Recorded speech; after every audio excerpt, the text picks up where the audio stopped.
नमस्कार, स्वागत है आपका भारत लाइव में। भारत लाइव के खास एपिसोड पंचनामा में, जहां हमारे संपादक नमन मिश्रा हमें खबरों की चीरफाड़ करके उसके अलग अलग पहलुओं को समझाते हैं। तो आज हम इस मुद्दे पर चर्चा करने आए हैं कि बिहार की राजनीतिक गलियों में ये चर्चा अब आम हो रही है कि जेडीयू और बीजेपी जो चुनाव में गए तो एक साथ थे, पर अब दोनों में पट नहीं रही है। और अब इन चर्चाओं के बाद ये कहा जा रहा है कि ऐसे आसार दिखने लगे हैं कि अब जल्द ही दोनों अलग रास्तों पर होंगे, जिसे हम राजनीतिक भाषा में ये भी कह सकते हैं कि जेडीयू और बीजेपी का तलाक होने जा रहा है। आज इसके पीछे के 4 बड़े कारणों पर हम चर्चा करने और समझने की कोशिश करेंगे डॉक्टर नमन मिश्रा से। तो सर, सबसे पहला कारण जो बताया जा रहा है वो है नीतीश कुमार के लव कुश समीकरण को। तो ये कैसे कारण बन सकता है इन दोनों के अलग होने का?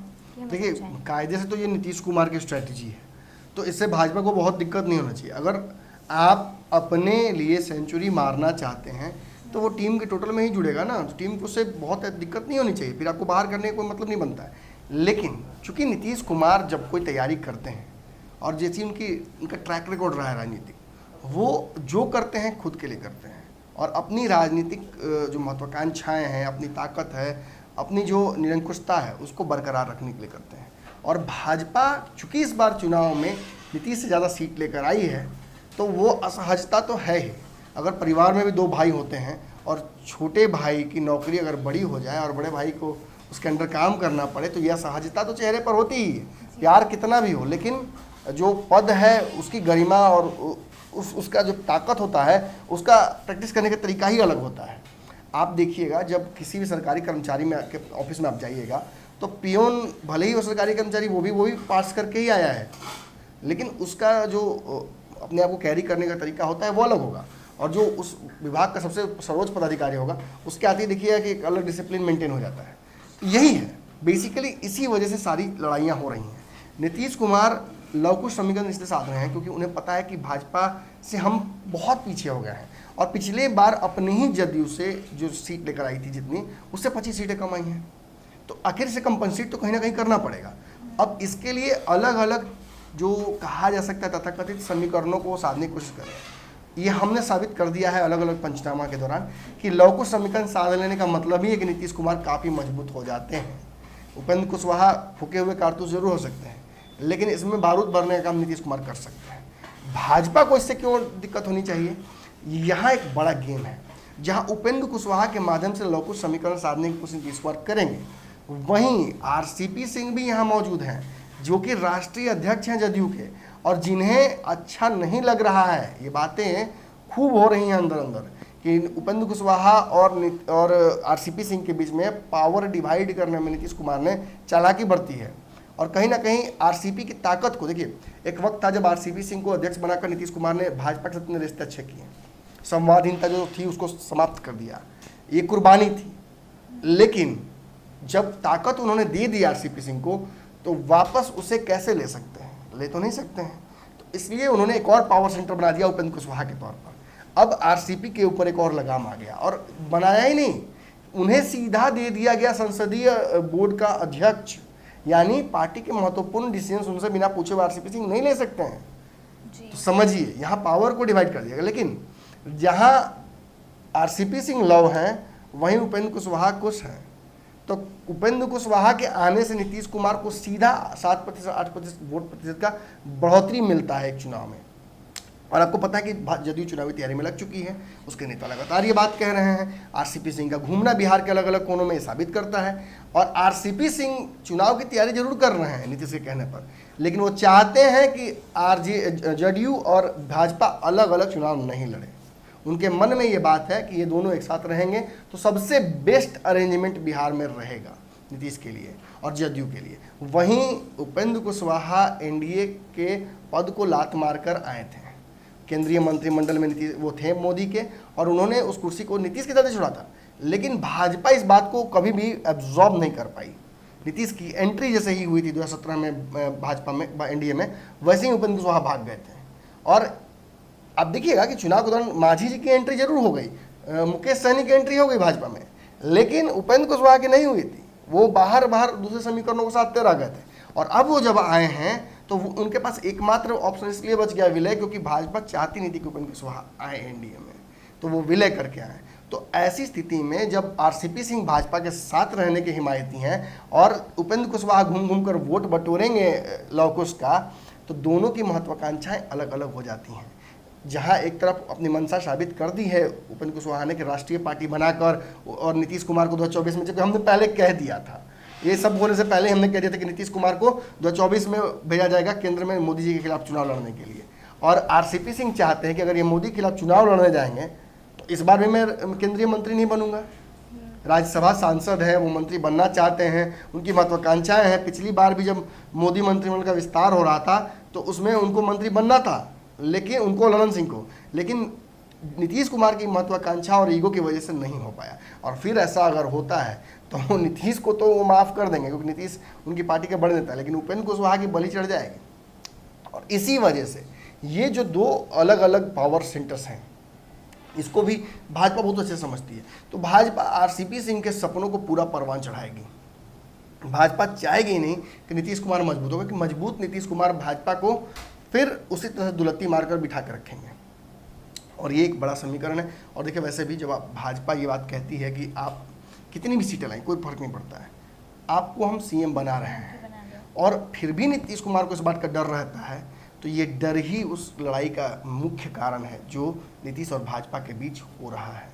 सर, अब अगर दूसरे मुद्दे की चर्चा करें तो वो ये कहा जा रहा है कि दोनों पार्टी की विचारधारा नहीं मिलती है। एक पार्टी जो काफी सेक्युलर है, दूसरी वही हिंदुत्व विचारधारा की है। तो ये कारण फिर आप देखिए, बहुत सारे मुद्दे हैं इसमें।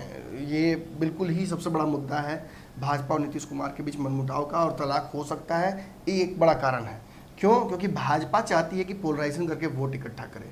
अगर हिंदू एक तरफ होंगे तभी भाजपा को ज़्यादा वोट आएंगे, और इस बार अगर भाजपा को वोट ज़्यादा आए हैं तो इसीलिए क्योंकि भाजपा ने कहीं ना कहीं एक लार्जर जो ओबीसी, एससी, एसटी, इन सब को ध्वस्त करके एक हिंदू वोट पोलराइज किया था, जिसका फ़ायदा भाजपा को मिला। और इसकी वजह से नुकसान किसे हुआ? नीतीश कुमार को। आप देखिएगा ये कितना डायरेक्टली प्रोपोर्शनल है। अगर नीतीश की सीटें घटी हैं, उतनी ही सीटें भाजपा की बढ़ी हैं। तो मतलब स्पष्ट है, साथ जरूर हैं, लेकिन आप आग तो हम पानी, साथ रह ही नहीं सकते हैं, कोई संभावना ही नहीं है। और वोट की प्रतिशत की बात जहाँ तक है, तो आज अगर उपेंद्र कुशवाहा के साथ मिलकर लवकुश समीकरण साधने की नीतीश कोशिश कर रहे हैं, तो ये वोट कहाँ से कटेगा? ये वो हिंदू पोलराइजेशन वोट में से ही कटेगा। और अगर आज सशस्त्र सीमा सशस्त्र जो विधेयक आया है, अमेंडमेंट, आपको मैं बता दूं कि ये जो अमेंडमेंट है, इसके तहत जो प्रावधान बनाए जा रहे हैं, इससे ज़्यादा भाजपा के नेताओं को डर लगना चाहिए।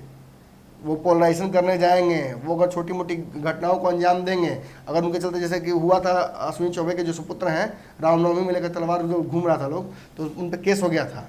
तो अब पुलिस बिना वारंट के टांग के ले जाएगी, तो भाजपा के खिलाफ ही यहाँ हथियार ज़्यादा यूज़ होगा। तो नीतीश कुमार भी बहुत स्मार्टली खेलते हैं। लोग योगी योगी कर रहे थे, इन्होंने नीतीश मॉडल लगा दिया। और बहुत सारी बातें हैं। बिहार के भाजपा के कई नेता हिंदुत्व, अभी देखिए कुछ दिन पहले ही एक विधायक ने भाजपा कह दिया कि केवल हिंदू के जो पर्व होते हैं उन्हीं को आप डैमेज करते हैं, उन्हीं पे आप नियम कानून लगाते हैं। होली में जो लगा है लॉकडाउन के कारण, जो कोरोना के कारण जो संभावनाएं बनाई गई हैं, उसके चलते वो उन्होंने ये कहा था, लेकिन मुखर होकर बोल दिया ना। इससे पहले गिरिराज सिंह बोल चुके हैं। तो इन वोट बैंक के शिफ्ट होने की वजह से और इंटर जो वोट है वो छीन झपट जो हो रहा है भाजपा और जदयू के बीच में, इसके चलते रिश्ते इनके खराब होंगे। तीसरा कारण हमें ये बताया जा रहा है कि गृह विभाग जो है वो बीजेपी चाहती है कि उसे मिले, लेकिन नीतीश कुमार ने ये विभाग अपने पास रखा है। तो इस वजह से भी दोनों पार्टियों के बीच में बहुत सारी समस्याएं खड़ी हो रही हैं। हमने खबर ये सुनी थी कि नीतीश जी से गृह विभाग और पंचायती विभाग अमित शाह ने मांग लिया था और उसके बदले उन्हें सीएम का कुर्सी दे दिया गया था। लेकिन नीतीश कुमार इस पर अड़ गए और उन्होंने यहाँ तक कि अनाउंसमेंट भी कर दिया कि गृह विभाग उनके पास रहेगा। पंचायती विभाग रेणु देवी को दे दिया गया। रेणु देवी महिला है और महिला का पंचायत में नीतीश कुमार ने 50% के आसपास आरक्षण दे दिया है। तो आप समझिए, नीतीश कुमार का एक बहुत महत्वाकांक्षी योजना है पंचायतों के माध्यम से नेताओं को तैयार करना और महिलाओं के जहन में अपने वोट बैंक को बढ़ाना, और भाजपा ने उस पर ही कहीं ना कहीं आघात कर दिया और उस वोट बैंक को रेणु देवी के माध्यम से भाजपा की तरफ लपेटेंगे। अब देखिए कि मंत्रिमंडल का विस्तार हुआ तो उसमें भी सम्राट चौधरी को दे दिया गया विभाग। सम्राट चौधरी ने अभी जो आज की बड़ी खबर है कि एक पूरा स्कीम पंचायतों को लेकर सामने ला दिया है, जिसके चलते नीतीश कुमार को भूल जाएंगे लोग। नीतीश कुमार की जो नल जल योजना है, जो खुद भाजपा के लोग कहते हैं भ्रष्टाचार का गढ़ है, उसको भूलकर और नरेंद्र मोदी के जो स्कीम्स हैं अगर उनको इम्प्लीमेंट प्रॉपर्ली कर देते हैं तो उनकी चर्चाएं होंगी। और दूसरा जो बड़ा कारण था, आप जो कह रही हैं कि गृह विभाग के बारे में, आपने देखा किस तरह से आमिर सुबहानी को लेकर पूरा ड्रामा हुआ। भाजपा के लोग लगातार ये कह रहे हैं कि बिहार में क्राइम इसलिए बढ़ रहा है क्योंकि नीतीश कुमार के पास अन्य जगहों पर ध्यान है, उनका क्राइम एक साथ बहुत सारे विभाग रख लिए हैं, नहीं हो पा रहा है। गृह विभाग के चलते ही सारा समस्या बिहार में हो रहा है, भाजपा का ये कहना है। और नीतीश कुमार से गृह विभाग वो चाहते हैं अपनी तरफ। तो आप खुद सोचिए कि ताकत जब उधर से छीनना चाहेंगे तो लड़ाई तो होगी ही ना। और आज हो या कल हो, इस मुद्दे पर नीतीश कुमार मुकर होकर बोलेंगे। ये बस पल के झपकाने वाला खेल है, कौन पहले झपकाता है। चौथा कारण ये माना जा रहा है कि जेडीयू और बीजेपी के बीच की जो सबसे बड़ी ब्रिज या कड़ी जिसे माना जाता था सुशील मोदी, वो कड़ी कहीं ना कहीं टूट गई है। ये भी बहुत बड़ा कारण हो रहा है। सुशील मोदी को बहुत क्लिनिकली निपटा दिया गया, उनकी सर्जरी कर दी गई। राजनीति में सही शब्द प्रयोग किया जाता है। और सही बात है कि सुशील मोदी जब तक बिहार में रहते, नीतीश कुमार के साथ रहते, तब तक उन्हें नीतीश कुमार की जो अच्छी बातें हैं उन पर फोकस करने का मौका मिलता है। प्लस भाजपा अगर कोई स्ट्रैटेजी नीतीश कुमार के खिलाफ लाती तो जैसे पूर्व से होता आया है, सुशील मोदी जाके पहले ही नीतीश कुमार को बता देते कि देखिए भाजपा ऐसा करने जा रही है। कहा जाता है कि 2015 में सरकार बनने के बाद महागठबंधन की, उसके बाद से 2 साल तक लगातार नीतीश कुमार के संपर्क में रहे हैं सुशील मोदी। विरोध भी कर रहे थे जब भाजपा के विपक्ष के तौर पर, तब भी वो नीतीश कुमार से मुलाकातें कर रहे थे और लालू यादव के खिलाफ जहर भर रहे थे नीतीश के जहन में। और यही कारण है कि देखिए भाजपा जानती थी, जब भाजपा बिहार में आई, हमने खबरें कई बार चलाई, तो भाजपा भी ये बात जानती थी, शीर्ष नेतृत्व जानता था कि ये हमेशा सुशील मोदी भाजपा के जो शीर्ष नेतृत्व है उसको डीमोटिवेट करते रहेंगे नीतीश को लेकर, नीतीश की ताकत को लेकर। हमेशा सुशील मोदी यही कहते रहे हैं कि नीतीश से बड़ा भाजपा बिहार में बन ही नहीं सकता है। वो इन सभी स्ट्रैटेजीज को साधने में लगे रहते हैं।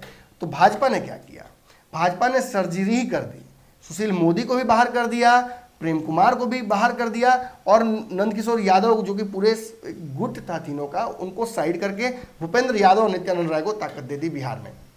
और 2 नए उप मुख्यमंत्री सामने रख दिए, जिसकी वजह से नीतीश कुमार के साथ जो तालमेल है वो कभी भी प्रॉपर न रहे। नीतीश कभी भी कंफर्टेबल न रहे। नीतीश को कभी नहीं लगे कि तारकिशोर को अपने हिसाब से चला लेंगे, रेणु देवी को अपने हिसाब से चला लेंगे। देखिएगा, अगर सुशील मोदी की तस्वीर नहीं होती और नरेंद्र मोदी की तस्वीर नहीं होती, सुशील मोदी कुछ नहीं बोलते हैं। लेकिन तारकिशोर यादव ने सीधे तौर पर तारकिशोर प्रसाद ने सीधे तौर पर कह दिया कि नीतीश कुमार जी बराबरी का काम कीजिए, तस्वीर हमारी भी होनी चाहिए। तो ये सब बातें साबित करती हैं कि जब ब्रिज ही टूट गया तो राम रावण के बीच में कैसे कोई सा दोस्ती। जी, तो ये आपने सुना, आज हमने आपको बताया विस्तार से कि कौन से ऐसे कारण हैं जिनकी वजह से बीजेपी और जेडीयू का तलाक हो सकता है। तो आगे बिहार की राजनीतिक गलियारियों के हर छोटे बड़े खबरों के लिए जुड़े रहे भारत लाइव के साथ। और अगर आप हमें समर्थन देना चाहते हैं तो नीचे हमारे UPI नंबर पे आप सहयोग कर सकते हैं। हमारे वीडियो को शेयर करें और कमेंट करके हमें बताएं आपको ये हमारा एपिसोड कैसा लगा। धन्यवाद। अगर ये वीडियो पसंद आई और वह बिहार के राजनीति और बिहारियत से सरोकार रखेनी तो सब्सक्राइब बटन दबा के चैनल के सब्सक्राइब कर ली। ओजे एगो घंटी बा, ओकरा बटन दबा देला से कुल सटीक और मारक खबर रुआ मुफ्त में मिल जाई। अगर रुआ पत्रकारिता के हमनी के नया प्रयोग में सहयोग कर चाहतानी तो ज्वाइन बटन दबा दी। पेटीएम नंबर नोट कर ली 9386816700। धन्यवाद।